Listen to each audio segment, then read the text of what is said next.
हाय, मी तनिषा. स्वागत आहे तुमचं तनिषा's किचन कट्ट्यामध्ये. आज आपण बघणार आहोत जवसाची चटणी रेसिपी. बघूया. त्यासाठी लागणारे साहित्य आहे: 1 मोठा चमचा जिरे, 1 चमचा लाल तिखट पावडर, 7 ते 8 लसूण पाकळी, 10 ते 15 कढीपत्त्याची पानं, 2 मोठी चमचे तीळ आणि 1 बाउल फ्लॅक्स सीड्स म्हणजेच जवस घेतलेला आहे. रेसिपी आवडली तर कमेंटमध्ये नक्की सांगा. आता एका पॅनमध्ये सगळं इन्ग्रेडियंट्स आपल्याला ड्राय रोस्ट करून घ्यायचं आहे. तर सर्वात आधी मी जवस भाजायला घेते. जवस हे आपल्या शरीरासाठी खूप फायदेशीर आहे.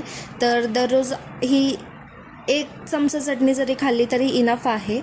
तर आपल्याला इथे जवस भाजून घ्यायचे आहेत. हे बघू शकता तुम्ही की आता तटतट उडायला लागलेत, म्हणजे ऑलमोस्ट आपले जवस भाजायला आलेले आहेत. आणि ह्यांना काढून घेऊया.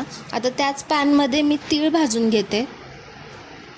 तर तीळचा वास छान यूज तोपर्यंत आणि तीळ चटचट उडले की समजून घ्यायचं ते भाजलेत आणि त्यांना काढून घेऊयात आपण. अशा छान छान रेसिपीज तुमच्यापर्यंत लवकर पोचाव्यात म्हणून चॅनलला सबस्क्राईब करा आणि बेल आयकॉन दाबा. तर इथे तीळ भाजून झालेत. आता 1 चमचा जिरे आहेत ते भाजून घेऊयात आपण. सगळे इन्ग्रेडियंट्स खूप भाजायची गरज नाही, अगदी त्यांचा कलर चेंज होऊस तोपर्यंत आणि एक छान सुवास यूज तोपर्यंत त्यांना ड्राय रोस्ट करून घेऊया. आता ह्यामध्ये 7 ते 8 लसूण पाकळ्यासुद्धा भाजून घ्यायच्या आहेत.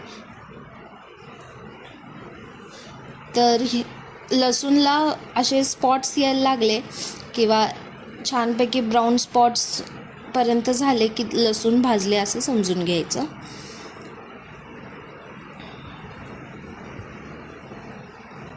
तर जवसाची चटणी ही आपल्याला खूप फायबर्स देते, त्यामुळे ती खाणं खूप गरजेचं आहे आपल्याला. आणि ह्यात काहीच म्हणजे ऑइल नाही आहे किंवा काही नाही, त्यामुळे भरपूर हेल्दी आहे ही. तर ही आता जवस मी खलबत्त्यात घेतलेल्या आहेत. त्यानंतर तीळ घ्यायचे आहेत आणि जिरे घेऊयात भाजलेले. तर तुम्ही ही चटणी मिक्सरमध्ये सुद्धा करू शकता किंवा खलबत्त्यातसुद्धा. मी खलबत्त्यात करते आहे. आता ह्यामध्ये भाजलेले लसूण आणि कढीपत्ता घ्यायचा आहे. कढीपत्ता छान क्रिस्पी होऊस तोपर्यंत मी कढईमध्ये भाजून घेतला होता. तर ह्यामध्ये आता चवीनुसार मीठ घालून घेऊयात आणि लाल तिखट खूप जास्त नाही घालायचं आहे. मी ऑलमोस्ट अर्धा चमचाच यूज केलं होतं.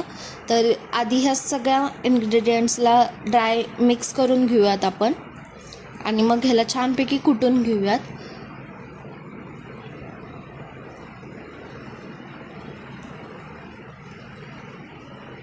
अजून कोणत्या रेसिपीज बघायच्या असतील तर मला कमेंटमध्ये नक्की सांगा.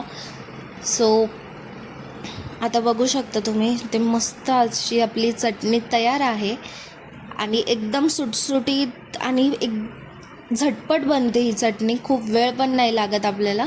तर साईड डिश म्हणून पण भारी लागते. जर चटणी आवडली तर लाईक नक्की करा.